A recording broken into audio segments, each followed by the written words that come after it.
सुशासन दिवस के उपलक्ष्य में महिला एवं बाल विभाग की महिलाओं के लिए बहुत बड़ा कार्य आज भाजपा सरकार की तरफ से किया जा रहा है। नमस्कार दोस्तों, मेरा नाम है सोनम, आप देख रहे हैं वोट्स न्यूज़। कैमरामैन परवीन के साथ, और इस वक्त की तस्वीरों में आप देख पा रहे हैं किस तरह से जो है बहुत सारी ऐसी समस्याएं महिलाओं को आ रही थी, क्योंकि ऑनलाइन वर्क जो है वो किया जा रहा था, ऑनलाइन वर्क किया जा रहा था, वर्क फ्रॉम होम किया जा रहा था, जिसमें उनको दिक्कतें हो रही थी। आज जो है इस तस्वीरों के माध्यम से आप देख पाएंगे कि महिलाओं को आज फ़ोन दिए गए हैं। मुख्यमंत्री जी की बात की जाए तो उनके द्वारा इन तमाम महिलाओं को, जो कि आपको दिखाई दे रही हैं, उनको एक फ़ोन दिए गए हैं ताकि उनकी जो ज़रूरत है वो पूरी की जा सके, उनको ऑनलाइन वर्क करने में दिक्कत ना रहे, क्योंकि आज जो है सुशासन दिवस मनाया जा रहा है। साथ ही साथ तमाम अधिकारी व मुख्य अतिथि के तौर पर घरौंडा के विधायक श्री हरविंदर कल्याण जी भी इस प्रोग्राम में मौजूद रहे, और साथ में जो है उन्होंने अपनी बात के थ्रू लोगों तक एक संदेश पहुंचाया। वो क्या है, इस वीडियो के माध्यम से आप ज़रूर सुनिए। और जैसे कि माननीय मुख्यमंत्री जी का हमने अभी संबोधन सुना, मैं समझता हूं कि उन्होंने अपने लगभग 45 मिनट के संबोधन में एक 360 डिग्री, अगर मैं कहूं 360 डिग्री, उन्होंने पूरे तरीके से कैसी सरकार होनी चाहिए, कैसा शासन होना चाहिए, कैसा समाज होना चाहिए, हमारा दायित्व कैसा होना चाहिए, हमें किस प्रकार से सोचना चाहिए, एक ऐसा मार्गदर्शन हम सबका किया है। मैं माननीय मुख्यमंत्री जी को खास तौर पर, क्योंकि ये 9वां वर्ष है सुशासन दिवस के नाते से, आज का ये दिन जो कि समर्पित है हमारे बहुत ही एक बड़े नेता भारत रत्न श्री अटल बिहारी वाजपेयी जी को, जिन्होंने प्रधानमंत्री रहते हुए वास्तव में सुशासन के नए आयाम स्थापित किए हैं। और मैं मुख्यमंत्री जी का आभार व्यक्त करूंगा कि उन्होंने इस प्रकार की शुरुआत करके एक नए सफ़र पे हम सबको चलाया है। हालांकि आज का दिन वास्तव में एक बहुत बड़ा दिन उस नाते से भी है कि आज क्रिसमस भी है और पंडित मदन मोहन मालवीय जी की भी आज जयंती है। मैं इन सभी महापुरुषों को याद करते हुए इस जयंती की आप सभी को बहुत बहुत बधाई और शुभकामनाएं देता हूं। और सुशासन दिवस के नाते से आज के दिन में मैं इतना जरूर कहना चाहूँगा कि हम सब एक जिम्मेवार लोग यहाँ पर बैठे हुए हैं। मुख्यमंत्री जी ने जो एक कहानी हमें सुनाई कि कितनी देर में सफ़र तय होगा, और वो सफ़र तय होगा हमारी स्पीड के हिसाब से, यानी हमारा संकल्प कितना दृढ़ है। आज अगर सुशासन को स्थापित करने में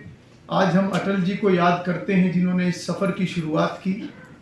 आज मोदी जी और मनोहर लाल जी के नेतृत्व में ये सुशासन का सफ़र आगे बढ़ रहा है। और वास्तव में ये भी प्रश्न जो मुख्यमंत्री जी ने कहा कि हम इस पे कितना अभी तक बढ़ पाए, कहाँ तक हम पहुँच पाए और कहाँ तक हमें जाना है,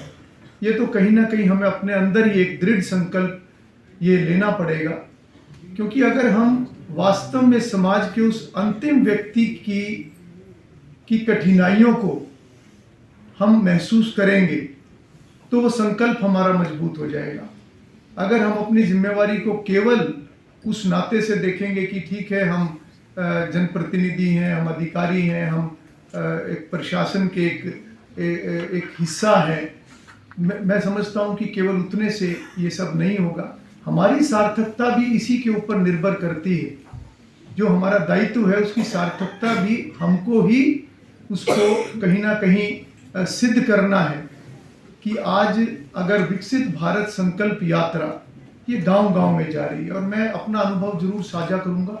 उससे पहले मैं आप सबको बधाई भी देना चाहूँगा, क्योंकि आप बहुत मेहनत कर रहे हैं सभी, और पूरी प्रशासनिक टीम, सभी विभाग इसमें काफ़ी मेहनत और लगन से लगे हुए हैं। उसमें हमें और ज़्यादा ध्यान देने की ज़रूरत है, क्योंकि जब हम सुशासन की बात करते हैं तो इस संकल्प यात्रा के अंदर जब किसी भी पात्र व्यक्ति को किसी योजना का लाभ मिलता है तो उसके चेहरे पर जो खुशी होती है, मैं समझता हूँ कि वो खुशी देखकर हमें भी कहीं ना कहीं संतोष होता है कि जो कार्य हम सब मिलके कर रहे हैं या जो कल्पना हमारे माननीय प्रधानमंत्री जी की और हमारे मुख्यमंत्री जी की है, उस कल्पना के अनुरूप जब हम अंतिम व्यक्ति तक योजना का लाभ पहुंचाने में कामयाब होते हैं तो वास्तव में उनके जीवन की कुछ कठिनाइयां कम होती हैं। और वो जब जीवन की कुछ कठिनाइयां उनकी कम होती है तो उनके चेहरे का भाव अगर हम पढ़ सकें तो मैं समझता हूं कि वो पढ़ना बहुत जरूरी है, क्योंकि वही उनके चेहरे का भाव, वही उनके चेहरे की खुशी कहीं ना कहीं हमारे संकल्प को और दृढ़ करने का काम करेगी। तो मैं आज इस मौके पर जो भी माननीय मुख्यमंत्री जी ने हमारा मार्गदर्शन किया उसके ऊपर हम जरूर ध्यान दें। और मैं इतना जरूर कहूँगा कि व्यवस्था परिवर्तन से सुशासन, ये भी विषय बीच में आया, तो वास्तव में जो व्यवस्था परिवर्तन है ये सबसे कठिन कार्य होता है। और आज हमारी सरकार अगर लगातार व्यवस्थाओं को सुधारने पर काम कर रही है, तो जब हम व्यवस्थाओं में बदलाव करते हैं किसी बेहतर कल के लिए, किसी अच्छे सुधार के लिए,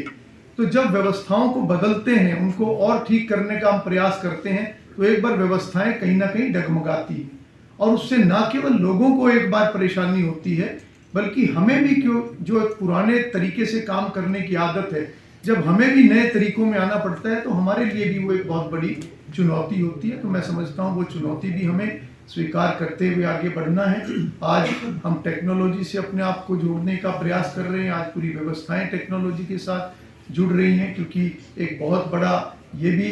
विषय है कि भ्रष्टाचार भी टेक्नोलॉजी के साथ जुड़कर ही कहीं ना कहीं हम उसको मिनिमाइज कर सकते हैं। उसके ऊपर भी सरकार का एक बहुत गंभीर प्रयास लगातार जारी है। और उसके नाते से अगर मैं कहूँ कि आज जितनी व्यवस्थाओं के अंदर बदलाव हुए हैं उसके लाभ लोगों को मिलने शुरू हो चुके हैं। और हम सब भी, मैं आज एक उदाहरण जरूर देना चाहूँगा, क्योंकि उससे कहीं ना कहीं अच्छा भी लगता है और खुद के लिए भी बड़े मोटिवेशनल होते हैं। मैं एक सामाजिक कार्यक्रम के अंदर कोई दो साल पहले की ये बात है, 2-2.5 साल पहले की, तो मुझे एक बुजुर्ग मिले और वो बुजुर्ग जो मिले वो एक रिटायर्ड सरकारी विभाग से वो रिटायर्ड थे। तो जब चर्चा हुई और व्यवस्था की चर्चा हुई तो उन्होंने अपना जीवन का एक अनुभव मेरे साथ साझा किया जो मैं शायद जीवन में कभी भूल नहीं पाऊंगा। उन्होंने कहा कि विधायक जी, मैं बहुत सारे पदों पे रहा और ऐसे ऐसे पदों पर रहा जहां पर मुझे बहुत अवसर मिले, मैं अपने परिवार के लिए ना जाने कितना कुछ कर सकता था। और उन्होंने मुझे कहा कि उनकी ऐसी सोच रही बचपन से और वो अपनी सोच से डगमगाए नहीं, उनको हमेशा ये लगा कि मुझे अपना काम ईमानदारी से करना है। और उन्होंने कहा कि जब वो अपने कार्य को ईमानदारी से करते थे तो बहुत से लोग उनका मजाक भी उड़ाते थे कि एक ऐसा व्यक्ति है जो इतने अच्छे पद पे रह के भी अपने लिए कुछ नहीं कर रहा। पर उन्होंने कहा कि मैं इस बात से संतुष्ट था कि मेरे लिए जो कुछ भी एक सरकार ने या एक व्यवस्था ने मेरे लिए जो किया हुआ है वो मेरे लिए पर्याप्त है। और अंत में जो उन्होंने मुझे बात कही, उन्होंने कहा कि मेरे 2 बच्चे हैं और उन दोनों बच्चों को परमात्मा की कृपा से दोनों बच्चे इतने अच्छे सेटल हो गए कि अगर मैं कोई करोड़पति व्यक्ति होता, कोई बिजनेसमैन होता, मैं और बहुत बड़े पद पे होता, तो शायद मैं प्रयास करके भी अपने बच्चों को उन पदों पर नहीं पहुंचा सकता था। एक बच्चा एम्स में डॉक्टर, बेटा एक और बहुत बड़ी कंपनी के अंदर हुआ। तो मुझे वास्तव में उस दिन मेरी आत्मा बिल्कुल इतनी मुझे खुशी उस दिन मिली कि वास्तव में आज भी ऐसे ऐसे लोग हैं जो इस स्तर पर भी सोचते हैं। पर मुझे लगता है कि हमें भी कहीं ना कहीं इस दिशा में सोचते हुए अपने कार्य को करना चाहिए। भारतीय ये जो भी एक हमारी विकसित भारत संकल्प यात्रा है, मैं उसके अंदर भी मैं जरूर कहूँगा कि इसमें भी हमें अपने प्रयासों को और बढ़ाना चाहिए, क्योंकि आज सरकार और प्रशासन जिस स्तर पे जाके काम कर रहा है इससे आगे बढ़ना संभव भी नहीं हो सकता। क्योंकि अगर गांव स्तर पे जाके आज हम योजनाओं का लाभ लोगों को देने का प्रयास कर रहे हैं, लोगों को योजनाओं की जानकारी देने का काम कर रहे हैं, तो उस 1-2 घंटे की जो हमारी वहाँ की एक्सरसाइज है, अगर उसको हम गंभीरता से करें तो वास्तव में बहुत लोगों को हम योजनाओं से कनेक्ट कर सकते हैं और उनको योजनाओं का लाभ दे सकते हैं। और इतना भी मैं जरूर कहूँगा कि व्यवस्था परिवर्तन में और सुशासन की दिशा में अगर कोई भी व्यक्ति गंभीर नहीं है, चाहे उसमें मैं खुद को भी जनप्रतिनिधि के नाते रख के मैं बात को बोलूँ या कोई भी हम व्यवस्था के अंदर लोग हैं, जो भी व्यक्ति सुशासन की दिशा में गंभीरता से आगे नहीं बढ़ेगा तो उसकी मंशा के बारे में मुझे लगता है बताने की जरूरत नहीं, उनकी मंशा क्या है। क्योंकि जब सुशासन बढ़ेगा तो लोगों को लाभ मिलेगा, समाज को लाभ मिलेगा, और सुशासन नहीं होगा, व्यवस्था अगर खराब होगी तो चंद लोगों को लाभ मिलेगा। तो मैं समझता हूँ जो गंभीरता से काम करेगा उसकी भी पहचान होती है, आज पुरस्कृत किया जा रहा है अलग अलग स्तर पे, और जो इस दिशा में गंभीर नहीं है वो भी ध्यान में आता है। तो हम सब यहाँ पर जिम्मेवार लोग बैठे हैं, हम सुनिश्चित करें कि हमारे जितने भी विभाग हैं, हमारे विभाग के जितने भी कर्मचारी अधिकारी जो भी इस कार्य में लगे हुए हैं वो गंभीरता से अपने कार्य को करें, उनको मोटिवेट करके या उनके ऊपर सख्त मॉनिटरिंग करके हम ये सुनिश्चित करें कि सरकार की योजनाओं का लाभ हम घर घर तक पात्र व्यक्ति को पहुंचाने में हम कामयाब हों। और आज के इस बड़े दिन की मैं दोबारा आप सभी को शुभकामनाएं देता हूं, आप सबके भी उज्जवल भविष्य की कामना करता हूं। और मुख्यमंत्री मनोहर लाल जी के हर वो बोली हुई बात मैं समझता हूं कि मैंने बहुत से नेता आज तक देखे, मैंने बहुत से मुख्यमंत्रियों को, बहुत से बड़े बड़े नेताओं को मैंने देखा,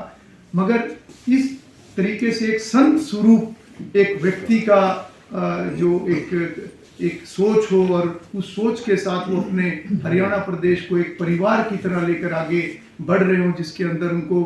प्रदेश के विकास की भी चिंता हो, हमारी भावी पीढ़ियों की भी चिंता हो, पर्यावरण की भी चिंता हो, किसान मजदूर की भी चिंता हो और सबसे गरीब व्यक्ति की भी चिंता हो। मुझे लगता है कि इसी सोच की आज आवश्यकता है और ये सोच हम सबको मिलकर इसको आगे बढ़ाने की आवश्यकता है। इतनी बात कहकर मैं अपनी बात को समाप्त करूँ। बहुत बहुत धन्यवाद।